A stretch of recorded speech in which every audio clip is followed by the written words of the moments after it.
যে মাঠে একদিন প্রাক্তন বিধায়ককে জাতীয় পতাকা তুলতে দেয়নি পুলিশ, সে মাঠেই আজকে জনগণ জাতীয় পতাকা তুলে দেখালেন। মুর্শিদাবাদের কেন্দ্রীয় সরকারের এনিমি প্রপার্টি হিসাবে চিহ্নিত স্টেশন সংলগ্ন একটি মাঠকে ঘিরে দীর্ঘদিনের বিতর্ক নতুন করে সামনে এলো। অভিযোগ, অতীতে এই মাঠে পুলিশ স্থানীয় বিধায়ককে জাতীয় পতাকা উত্তোলন করতে বাধা দেয়। একই সঙ্গে বহু বছর ধরে যেখানে স্থানীয় ক্লাবের উদ্যোগে পুজো খেলাধুলো চলতো, সেখানে হঠাৎ সেই সমস্ত কার্যক্রম বন্ধ করে দেওয়া হয়। স্থানীয়দের দাবি, একই মৌজার ওই জমির অন্য অংশে মুসলিম সম্প্রদায়ের মানুষ নামাজ আদায় করলেও পুজো খেলাধুলোর উপর নিষেধাজ্ঞা জারি করা হয়েছিল। সে সময় রাজ্যে তৃণমূল সরকারের শাসনকাল চলছিল এবং রাজনৈতিক পরিস্থিতিও ছিল ভিন্ন। তবে সম্প্রতি রাজ্যে নতুন সরকার গঠনের পর পরিস্থিতিতে পরিবর্তন দেখা যায়। সরকারের পরিবর্তনের পরদিনই এলাকার বাসিন্দারা মহিলাদের অংশগ্রহণে টিন দিয়ে ঘেরা মাঠের ঘেরাটো ভেঙে মাঠটি পুনরুদ্ধার করেন। এই ঘটনাকে কেন্দ্র করে মুর্শিদাবাদ সাংগঠনিক জেলা বিজেপি কার্যালয়ে ভিড় জমে বহু মানুষের। হাতে মালা, ফুলের তোড়া নিয়ে তারা মুর্শিদাবাদের বিধানসভার বিধায়ক গৌরীশঙ্কর ঘোষকে সম্মান জানাতে আসেন। এ বিষয়ে বিধায়ক গৌরীশঙ্কর ঘোষ ও জেলা বিজেপি সভাপতি সৌমেন মণ্ডল বলেন, এলাকার মানুষের দীর্ঘদিনের বঞ্চনা ও ক্ষোভের বহিঃপ্রকাশ এই ঘটনা। তারা দাবি করেন সকলের জন্য সমান অধিকার নিশ্চিত করাই তাদের লক্ষ্য। প্রবাহ সংবাদ, লালবাগ থেকে শঙ্কর ঘোষের রিপোর্ট। দেখুন, ওই স্টেশন মাঠ যেটার কথা বলছেন আপনারা, সেটা গোলাপবাগ মৌজার 41, 42, 43, 44, 45, 46 এই দাগ। বিগত দিনে ছোটবেলা থেকে ওই মাঠে আমি নিজে খেলাধুলা করেছি। ছোটবেলা থেকে দেখে আসছি ওখানে কালী পুজো হচ্ছে, চড়ক পুজো হচ্ছে।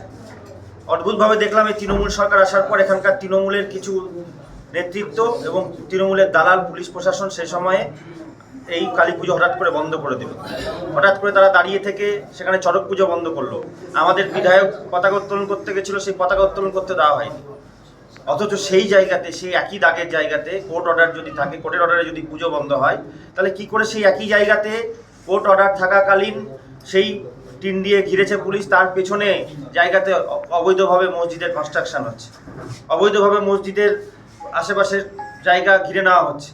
আমরা দেখলাম সেখানে মসজিদে অবাধে নামাজ পড়া হচ্ছে। একই জায়গা, সেন্ট্রাল গভর্নমেন্টের এনিমি প্রপার্টি। সেই জায়গায় যদি দীর্ঘদিন ধরে নামাজ পড়া হতে পারে, কোনোদিন হিন্দুরা সেখানে নামাজ পড়তে বাধা দেয়নি, মসজিদের বিরুদ্ধে একটা কথা বলেনি, সেইখানে দাঁড়িয়ে হঠাৎ করে একটা সম্প্রদায়ের পুজো আর্চা বন্ধ হয়ে যাবে, এটা জনগণ এই তৃণমূল সরকার আমলে পুলিশের ভয়ে এতদিন চুপ করেছিল। কালকে সাধারণ মানুষের জয় হয়েছে, মুর্শিদাবাদের জয়, পশ্চিমবঙ্গের জয়, সাধারণ মানুষের জয়। সাধারণ মানুষ জানে তাদের ধর্মীয় অধিকার ফিরে পাওয়ার জন্য এই হিন্দুরা আজকে জেগেছে, রাস্তায় নেমেছে। তারা তাদের পুজো করার অধিকার এই বাংলার বুকে, ভারতবর্ষের মাটিতে পাবেন, এটা তো হতে পারে না। তাই তারা আজকে পুজো আর্চা করবে বলে তারা করছে। এটা কোনো রাজনৈতিক এর সঙ্গে কোনো সম্পর্ক নেই। সাধারণ মানুষের আবেগ, সাধারণ হিন্দুদের আবেগ, সনাতনীদের আবেগ, তাদের আবেগ থেকে তারা তাদের জায়গা, পুজো আর্চার জায়গা, সেটা পুনরুদ্ধার করছে। এটাতে আমি একজন হিন্দু হিসেবে এর বিরোধিতা করার ক্ষমতা আমারও নেই এবং আমি এটাকে সমর্থন জানাই। কারণ এটা অ্যাকচুয়ালি পুলিশ প্রশাসনের উচিত ছিল খুলে দেওয়া এবং তাদের পুজো করতে সাহায্য করা। কিন্তু আজকে সাধারণ মানুষকে সেই দায়িত্ব নিজের হাতে কাঁধে তুলে নিতে হয়েছে। দীর্ঘদিন তারা পুজো করছে, আজকে থেকে আবার তারা সেই পুজো শুরু করবে। গতকাল সনাতনীদের জয় হয়েছে, বাংলার মানুষের জয় হয়েছে, মুর্শিদাবাদের সনাতনী হিন্দুদের জয় হয়েছে। দেখুন, ওই সম্পত্তি আমরা কাগজ তুলে যেটা দেখেছি, ওই সম্পত্তি ভারতের স্বরাষ্ট্র মন্ত্রকের সম্পত্তি। তো সেই সম্পত্তিতে কেউ নামাজ পড়ে, কেউ পুজো করে, কেউ খেলার মাঠ করেছে। দুর্ভাগ্যের বিষয়, এই রাজ্যের পুলিশ প্রশাসন যারা এতদিন ছিলেন, তারা পক্ষপাতিত্বের রাজনীতি করেছেন বলে আজকে এইরকম একটা আমাদের পরিবেশের সম্মুখীন হতে হয়েছিল যে ওখানে নামাজ পড়া চলবে কিন্তু পুজো করা যাবে না, জাতীয় পতাকা উত্তোলন করা যাবে না। আমি নিজে গিয়ে বাধা পেয়েছি 2022 এবং 2025 সালে, সেটা বিতর্কিত ল্যান্ড বলে জাতীয় পতাকা উঠানো। আমার প্রথম প্রশ্ন ছিল প্রশাসনের কাছে যে ভারতবর্ষের মাটিতে ভারতের জাতীয় পতাকা উঠবে, এর জন্য পুলিশের অনুমতি নিতে হবে কেন? পুলিশ বাধা দেবে কেন? ভারতবর্ষের এমন কোনো স্থান নেই যেখানে জাতীয় পতাকা উঠবে না। এটা ভারতের ভূখণ্ড, সেখানে পতাকা উঠবেই। সেখানে পুলিশ দাঁড়িয়ে বাধা দিয়েছে আমাকে, পতাকা উঠাতে দেয়। তো তো সেই জায়গায় আজকে মানুষের যে ক্ষোভ জমা হয়েছিল, পুঞ্জীভূত হয়েছিল, তার বহিঃপ্রকাশ ঘটেছে। আমি একটু আগেই খবর পেলাম আমাদের জেলা সভাপতি মারফত এবং এসপি মারফত ফোন এসেছে আমার কাছে যে ওখানে উন্মত্ত জনতা গিয়ে ভাঙচুর করছে। তো আমরা ভাঙচুরের রাজনীতিতে বিশ্বাসী নই, এটা বাস্তব সত্য। ধ্বংসের রাজনীতিতে আমরা বিশ্বাসী নই, কিন্তু যে অন্যায় বিগত দিনে প্রশাসন করেছে তার বহিঃপ্রকাশ আজকে মানুষ ঘটিয়েছে। কোনো রাজনৈতিক দল নয়, সাধারণ মানুষ, সনাতনী মানুষ, হিন্দু ধর্মের মানুষ, যারা কালী পুজো করেছে 30 বছর, যারা চড়ক পুজো করেছে 25 বছর, তাদের আজকে ধর্মীয় ভাবাবেগে আঘাত লেগেছে। তারা আমাদের সামনে চোখে জল ফেলেছে, কিন্তু দুর্ভাগ্যের বিষয় আমি পতাকা উঠাতে পারি, তাদেরকে পুজো করার অধিকার কি করে দেবো? এটা যেহেতু এনিমি প্রপার্টি, স্বরাষ্ট্রমন্ত্রীর সম্পত্তি, সেই জায়গাকে এরা অনৈতিকভাবে সেটাকে মামলার মধ্যে নিয়ে গেছে, মামলার মধ্যে নিয়ে গিয়ে সেটাকে বিচারাধীন বলে ঘিরে রেখেছে। তাই আজকে উন্মত্ত জনতা গিয়ে সেটাকে ভাঙচুর করেছে, লোকাল মানুষজনকে ভাঙচুর করে যারা এতদিন পুজো করেছে। আমরা আবারও বলছি, কোনো ভাঙার নীতিতে বিশ্বাসী নয়, কিন্তু মানুষের যে আবেগ, তাদের ধর্মীয় যে বিশ্বাস, তাতে এখানকার প্রশাসন আঘাত করেছিল, তাই আজকে তারা প্রত্যাঘাত করেছে। আমরা মানুষকে বলবো শান্তি বজায় রাখতে, আমরা মানুষকে বলবো আইনের উপরে ভরসা রাখতে। কারণ আজকে যে পার্টি, আমাদের পার্টি ভারতীয় জনতা পার্টি, সরকারে শপথ নিতে চলেছে, আমাদের পার্টি ক্ষমতায় এসেছে।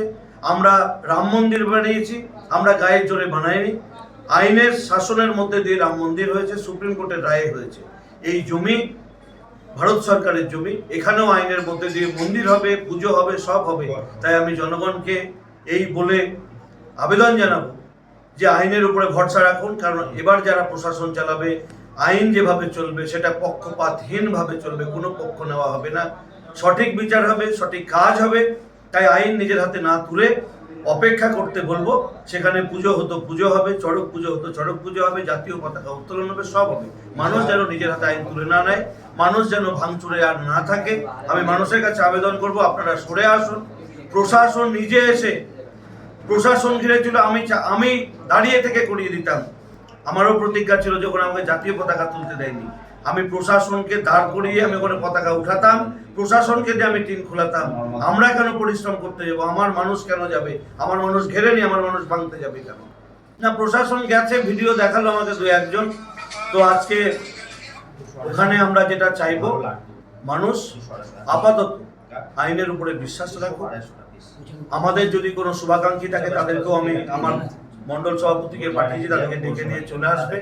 সাধারণ মানুষ যারা আশেপাশে বাড়ি, যারা পুজো করে, তাদেরকেও আমি আমার পার্টির লোকেদের দিয়ে আবেদন জানিয়েছি যে তারা, আমি জানি যে আমি যেখানে যে জায়গায় পুজো করি সেই জায়গায় ঘিরে দিলে কেমন হয়, আমার হৃদয়ে কি হবে।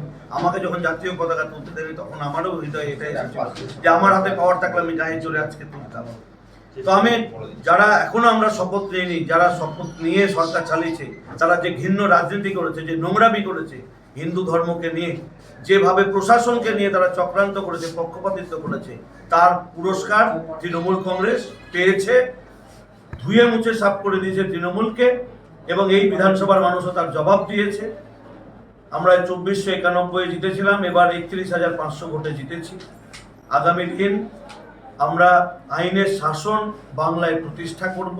মুর্শিদাবাদ জেলার মানুষ সুরক্ষা পাবে, নিরাপত্তা পাবে, সারা বাংলার মানুষ নিরাপত্তা পাবে, সুরক্ষা পাবে। প্রত্যেক ধর্মের মানুষ নিজের ধর্ম পালন প্রচার করতে পারবে তাদের বিশ্বাস অনুযায়ী, তাদের যুক্তি অনুযায়ী। আমরা কোনো ধর্মের ধর্মীয় ভাবাবেগে আঘাত দিই না। যেটা যারা দেয় তারা হচ্ছে তৃণমূল কংগ্রেস, সিপিএম এবং কংগ্রেস। তারাই সাম্প্রদায়িক রাজনীতি করে বিজেপির উপরে দোষ চাপায়। বিজেপি শাসিত রাজ্য 20টা রয়েছে, কোথাও কোনো মুসলমানকে পালাতে হয় না, কিন্তু পশ্চিমবাংলার মুসলমানকে পেট বাঁচানোর জন্য বিজেপির রাজ্যে যেতে হয়, আর এখানে এসে তারা তৃণমূল কংগ্রেস আর সিপিএমকে ভোট দেয়।